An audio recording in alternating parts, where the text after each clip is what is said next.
এই বাংলার জমিনে দাঁড়িয়ে অন্যায়ের বিরুদ্ধে সংগ্রাম চালিয়ে যাওয়ার কারণে আমাকে ভয়ভীতি দেখানো হয়েছে, আমাকে গুম করার হুমকি দেওয়া হয়েছে, আমাকে হত্যা করার হুমকি দেওয়া হয়েছে।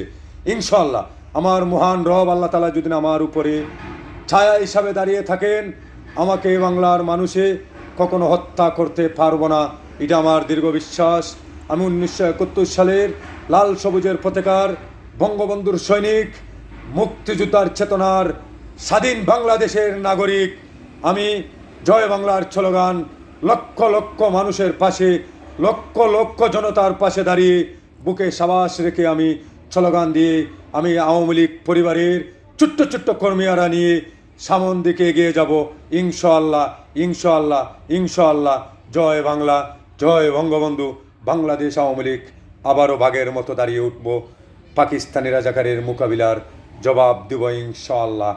এই অন্যায়ের বিচার আওয়ামী লীগ পরিবারের সন্তান ছাড়া বাংলার মাটিতে কেউ করতে পারবো না ইনশাআল্লাহ। ওকে।